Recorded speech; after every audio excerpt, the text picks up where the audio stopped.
Yuk. So, pengalaman aku sekolah di Bali.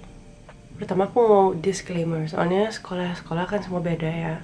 Aku pernah sekolah lokal, sekolah internasional, sama sekolah negeri itu sama ya, sama sekolah lokal. I don't know. Tapi ini aku ngebahas in general yang aku tahu sekolah-sekolah di Bali, di Singaraja, di Buleleng. Pertama yang ternyata agak beda. Sekolah di Bali atau di Indonesia tuh kalau nggak salah kita semua sekolahnya 6 hari seminggu. Jadi kita liburnya cuma 1 hari. Pas aku pindah ke sini mereka semua sekolah itu sekitar 4 atau 5 hari seminggu. Jadi kamu bisa libur 3 hari, bisa libur 2 hari.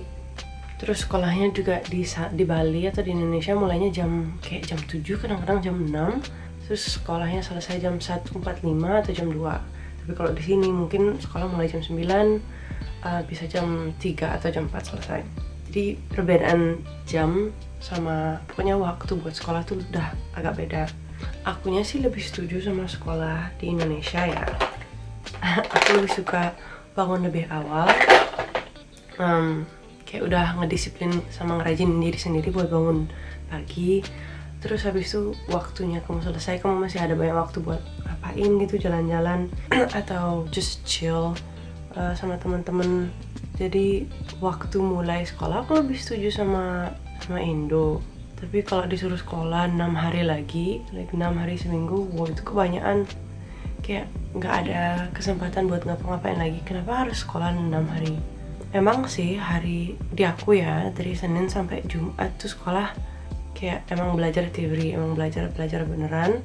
Terus hari Sabtu kita ada ekstrakurikuler, kayak kita milih bisa badminton, bisa ngapa-ngapain gitu, like sports. Tapi tetap aja kayaknya itu kebanyakan dah. Terus yang kedua yang aku ingat, kita semua punya seragam. Ini aku nggak tahu ya aku setuju atau enggak. Tapi pas SD kita pakai baju merah putih, terus jadi putih biru, habis itu jadi putih abu kayaknya. Dan di sini kita semua pakai baju bebas kalau sekolah. Sekolah tuh di sini nggak terlalu mikirin kamu pakai baju apa. Mereka lebih ngefokus ke yang kamu pelajari. Mereka juga pengen kamu comfortable, pakai baju apa aja yang kamu mau.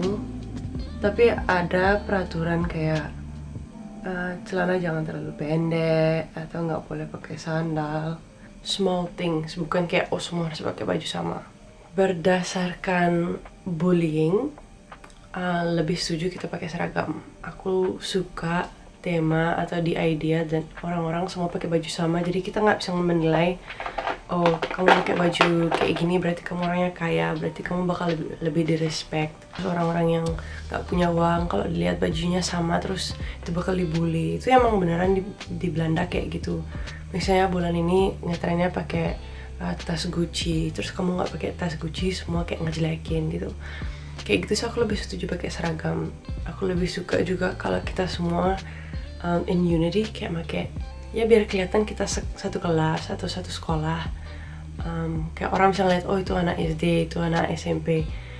Buat keamanan dari luar juga misalnya I don't know ya di Indonesia, tapi pedofilia kelihatan kan kamu anak SD pakai putih merah itu, you know, like pokoknya ada level keamanan kalau misalnya kita pakai baju seragam. Orang-orang luar juga kalau misalnya dilihat ada orang yang pakai baju seragam malam-malam pasti dibilang kayak kamu kok belum pulang gitu. So in that terms aku lebih setuju pakai seragam. Tapi yang aku nggak suka tentang pakai seragam itu peraturan-peraturan yang ngikutin seragamnya. Jadi yang aku ingat pas aku sekolah di Indo, nggak cuma kita pakai seragam, tapi kaos kaki harus putih, nggak boleh isi hitamnya. Sepatu harus hitam, nggak boleh pakai warna lain, apapun yang sekecil gimana aja pokoknya nggak boleh. Kaos kaki harus di atas like mata kaki, harus hampir sampai kena rok biar nggak kelihatan kakimu. Sepatu juga nggak boleh naik mata kaki, harus di bawahnya, harus punya tali, nggak boleh yang lengket itu nggak boleh. Poni nggak boleh ngelewatin eyebrows, rambut harus ikat, ikutannya sesuai dengan kamu kelas apa. Jadi pas SD harus dipelintir, pas SMP harus diikat jadi satu. Like there are really specific peraturan yang harus kamu ikutin pas kamu di sekolah. Harus pakai sabuk, nggak boleh, kalau pakai anting cuma boleh satu di satu kuping, jadi 2 total. Nggak boleh pakai kalung, nggak boleh cat kuku. Make up boleh, tapi nggak boleh kayak kelihatan kamu pakai make up. So banyak pokoknya peraturannya. Di situnya yang aku nggak setuju. Aku nggak setuju kita nggak boleh sama sekali mengekspresikan diri. Jadi kita nggak diajarin buat jadi orang kreatif. Aku ngarepnya kita pakai seragam. Jadi kita semua unity. Kita emang semua nggak ngebullying, nggak ngejelekin diri teman-teman. But kita tetap bisa mengekspresikan diri melewat I don't know accessories atau kaos kaki. I don't know. So yeah, that's my opinion. Terus hal ketiga yang aku alamin sekolah di Indo, hal yang paling aneh tuh pas aku SMA, pertengahan SMA itu aku pindah ke sekolah internasional di Sanur, namanya Bali International School. Itu setelah I don't know 15 tahun aku sekolah di sekolah negeri, pokoknya sekolah lokal deh, yang ngajarinnya pakai bahasa Indonesia, ngajarinnya ngikutin sistem Indonesia. Aku terkejut soalnya pas aku di kelas tiba-tiba gurunya bilang, aku ngarep murid-muridku semua duduk di sini. Setelah aku udah ngajarin kamu sejam, kamu bakal bisa ngasih aku pendapatmu, tanya pertanyaan, terus challenge aku buat ganti pemikiran aku. Itu pertama kali aku dengar guru minta kita ngelawan dia. Soalnya itu ngejutin ya, soalnya aku udah 15 tahun diajarin guru tuh nggak boleh dilawan. Kalau guru ngomongnya A, itu A pokoknya. Nggak boleh kamu ganti, nggak boleh kamu question, jangan tanya pertanyaan. Pokoknya itu yang diajarin, itu yang harus kamu tahu. Nggak boleh kurang, nggak boleh lebih.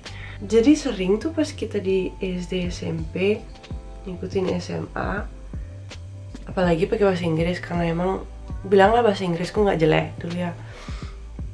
Jadi walaupun aku tahu gurunya salah ngajarin, aku nggak boleh ngomong soalnya karena dia guru, posisinya dia guru, dan dia lebih tua daripada aku nggak boleh ngelawan, aku nggak boleh ngasih saran karena itu termasuk disrespectful.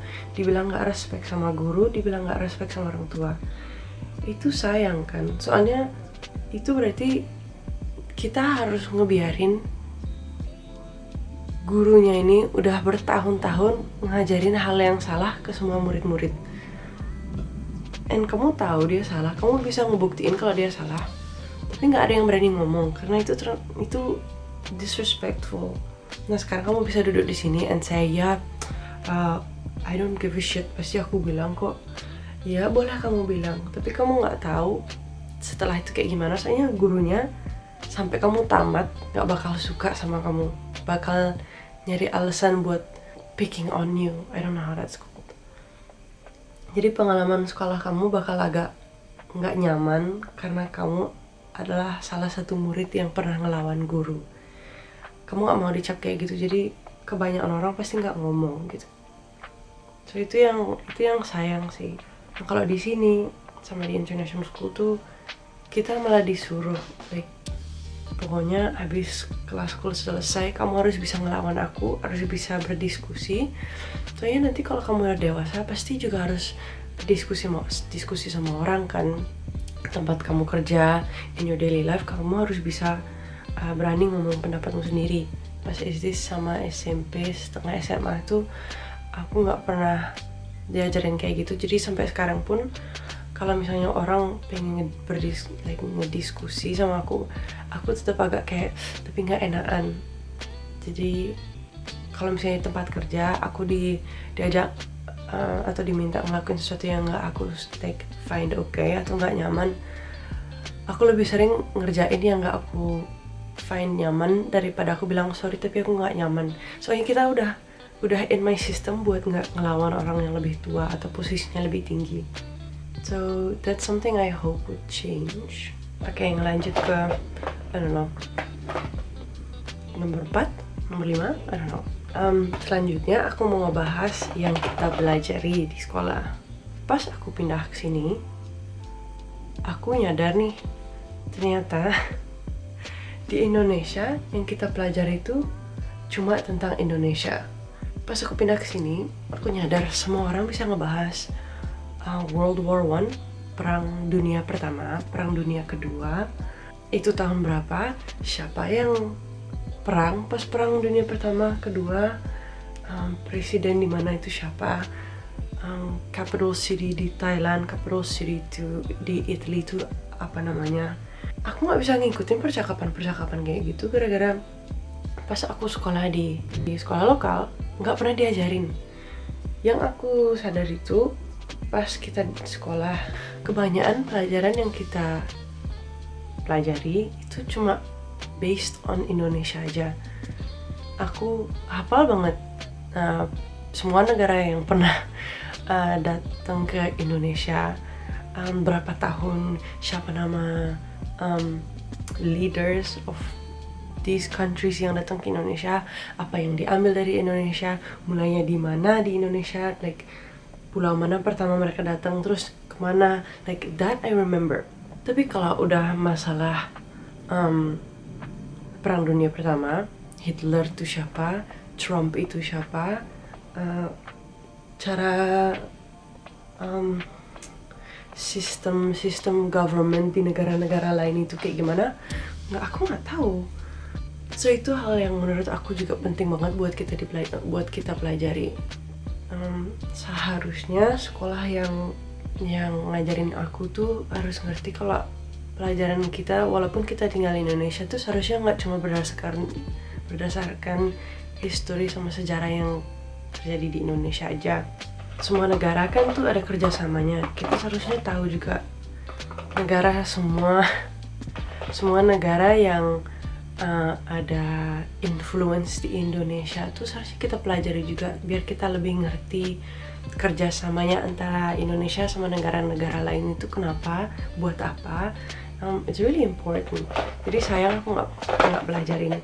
Pas aku pindah sini, aku mulai ngajarin diri aku sendiri. Aku nonton YouTube, aku baca-baca, biar aku bisa ngikutin percakapannya. Soalnya bukannya gimana ya, tapi dari kalian semua, pas kamu nonton berita, misalnya I don't know, RCTI, I don't know, berapa program TV yang nunjukin berita tuh, beritanya juga ngomongin negara-negara lain.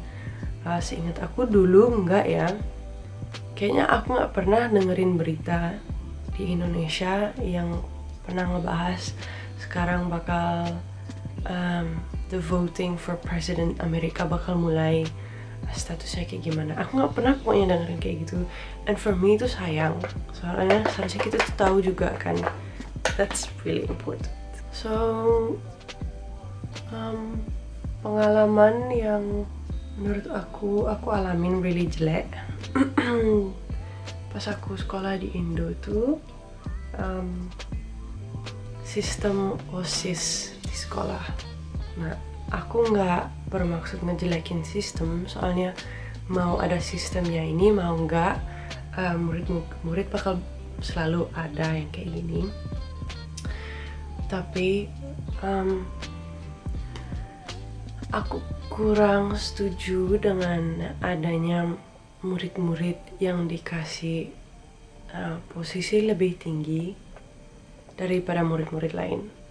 Jadi kita semua ini seharusnya pakai seragam kan, biar kita semua unity, biar kita semua satu. Tapi tetap aja kita ada OSIS, kepala OSIS, ada murid-murid yang dibilang lah kalau lebih rajin, lebih jarang melanggar peraturan, bakal dikasih posisi yang bikin kamu lebih berkuasa daripada murid-murid lain. Aku ngerti murid-murid yang melanggar peraturan memang harus dihukum, bilanglah, karena kita emang lagi belajar disiplin, namanya juga sekolah kan. Kalau kita ngelanggar seharusnya ada konsekuensinya. Tapi untuk ngasih murid-murid power terhadap murid-murid lain, itu aku nggak setuju. Karena pas kita muda, pas kita dewasa pun banyak orang-orang yang take advantage of, kayak mereka make their kuasa or their power for something not good anymore. Murid-murid yang masih muda, yang masih belajar nih, yang dikasih kuasa kayak gitu, bakal kadang-kadang lose control. Jadi yang pernah kalau alamin tuh pas aku ada OSIS di sekolah tuh, mereka nganggep oh sekarang agak sok gitu karena kita OSIS, jadi mereka sendiri ngelanggar bolos sekolah, nggak pakai sabuk, rambut lebih panjang. Tapi karena mereka lebih disukain sama gurunya nggak ngasih konsekuensi ke murid-murid ini. And that I don't setuju. Aku nggak setuju kalau pertamanya kita disiplin, sok baik ke guru biar kita jadi OSIS. Terus nantinya dia yang lebih ngelanggar daripada murid-murid lain. Tapi murid-murid lain yang lebih kena konsekuensi. Kayak gitu aku nggak setuju. Menurut aku emang beneran manusia itu emang lebih suka dikasih tahu, disuruh-suruh. Kita nggak ada peraturan, government nggak ada, peraturan sekolah nggak ada, peraturan lalu lintas nggak ada, pasti semua chaos. Kita emang lebih nyaman kalau kita dikasih peraturan. Tapi kita juga very sensitive terhadap peraturan yang nggak make sense. Orang-orang bakal lebih cepet frustrasi kalau kita disuruh-suruh tapi asal-asalan, kayak nggak jelas, nggak ada logikanya. Jadi pas aku sekolah, terus aku nyadar sistem OSIS yang nggak adil, aku mulai sengaja ngelanggar peraturan. Tapi aku malah belajar jadi lebih sneaky, karena kita nggak boleh ngelawan guru karena itu disrespectful. Tapi kita juga frustrasi karena dikasih peraturan yang nggak logical. Jadinya aku mulai nantang sistem dengan cara yang nggak sehat. Misalnya nih pas adikku sering ngebahas kalau misalnya dulu kita nggak boleh pakai gelang, aku pakai tali sepatu. Jadi gurunya bilang, kamu kenapa pakai gelang? So aku bilang, bukan gelang kan, ini tali sepatu, kamu nggak bilang. It's that kind of stuff. Karena aku bule, kita tuh nggak boleh rambutnya diwarnain kan, harus hitam. Tapi karena aku bule, rambutku nggak hitam. Aku disuruh cat ya rambutku biar kelihatan sama kayak yang lain. Jadi aku mulai sengaja ngecat lebih muda. Terus aku bilang, ya karena aku bule, I cannot do anything about it. Kayak mulai ngelanggar, terus kita belajar mulai sneaky. And itu nggak sehat juga menurut aku. Kayak harus ada cara buat bikin sistem OSIS-OSISan tuh dengan cara adil. Oke, so selanjutnya yang serius aku suka banget dari pengalaman aku remaja, pengalaman aku sekolah, ini yang paling seru menurut aku. Di Indonesia semua orang naik motor, itu termasuk murid juga. Di Bali terutama, kayak di Jakarta agak beda ya, semua kayak naik mobil. Pengalaman paling seru buat aku tuh pas bangun jam 5 pagi, karena sekolah mulai jam 6, aku naik motor ngebut-ngebutan. Kita semua pakai seragam, jadi pas aku perjalanan ke sekolah tuh bakal ngelihat orang naik motor pakai seragam sama. Jadi kita semua samaan naik motor, jadi kelihatan nih segerombolan murid-murid pakai seragam yang sama naik motor ke sekolah. That was like my most fun memories tentang remaja dan sekolah di Bali. Tapi yang gak aku ngerti tuh, kenapa sekolah-sekolah tuh serius banget, terus ketat banget tentang peraturan seragam, ponimu panjangnya sampai kemana. Dulu ya pas poniku kena dikit, mereka ngambil gunting, mereka potong sendiri ya rambutku, like that ketat. So kenapa sekolah-sekolah segitu ketatnya tentang reputasi sekolah sama kamu ngikutin peraturan, tapi mereka sama sekali nggak question umurmu berapa, apa kamu punya SIM, terus pas kamu parkir motormu tuh kamu pakai helm atau enggak. Jadi reputasi itu penting buat sekolah, tapi keamanan murid nggak terlalu. Ini udah step terakhir di video, jadi aku bakal bahas cuma lagi satu aja. Dan menurut aku ini hal yang paling penting buat aku mention in this video. Pas aku pindah ke sini, aku mulai hang out sama orang-orang yang sekolah di sini, yang besarnya di sini, and aku nyadar how disrespectful orang-orang muda can get terhadap orang lebih tua atau ke sesama. Di sini orang-orang normal bilang apa namanya, kata-kata jelek like anjing or fuck you or that kind of stuff ke orang lain. Dan aku lihat di sini orang-orang ngomong kayak gitu juga sama orang tuanya mereka. Kayak jijik gitu, tau nggak? Kok bisa kamu ke orang tua kamu berani ngomong kayak gitu, berani ngelawan pakai ngomong kayak kata-kata kasar itu. Aku jijik kali ngeliatnya. So buat nutup video ini aku mau ngebahas how much aku menghargai that aku sekolah di Asia. Karena ini nggak cuma di Bali aja, nggak cuma di Indonesia aja. Gak mungkin aku berani ever say something yang kasar ke orang tuaku, ke ibuku. Itu ibuku ya. Gak mungkin aku berani ngomong kasar ke orang yang lebih tua, yang posisinya lebih tinggi. Emang aku bisa marah. Aku udah belajar juga buat ngekspresiin pendapatku sendiri, bisa berdiskusi. Tapi aku nggak mungkin pakai kata-kata kasar. Dan di sini itu yang kurang di sini. Mereka kurang tahu caranya stay calm, belajar diplomatically talking. Tadi emang aku udah bahas level respect di Indonesia itu tinggi. Menurut aku nggak boleh setinggi kayak kita nggak boleh berpendapat nanti dibilang lawan. Tapi aku beneran ngehargain cara aku bisa respectful ke orang tua. I'm really happy I grew up in Indonesia. I'm really happy with my pengalaman aku sekolah. Kayak sekolah di tempat yang pas muda tuh kita nggak ada clubs. Jadi tempat kita nongkrong tuh cuma warung PP, makan nasi goreng, makan mie goreng, pulang jam 10, nggak ada pulang jam 3 pagi, soalnya nggak ada clubs. Nah pas hangoutnya just chill, just di pantai, you know. So pengalaman aku sekolah emang serius bagus banget. Emang aku ada points.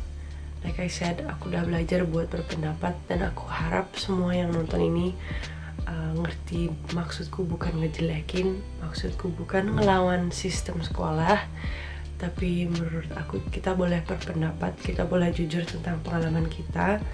And this was my pengalaman. So I hope you enjoyed it. Makasih udah nonton. Jangan lupa like, jangan lupa subscribe. Kalau kalian ada pengalaman yang pengen kamu share, komen di bawah, and I'll see you next time. Dadah!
Okay. Say goodbye the brown hair because I am bored, and I thought for Japan it would be cool to have like colored hair, like dyed hair. So this is 2 months before, and I want to make sure that it's gonna look cool, so I'll do it now and see how that goes. Thing is, I have normal brown hair and streaks, so there's going to be very purple and some purple hair. Semi. But yeah, say goodbye. Because the next clip is going to be me in purple.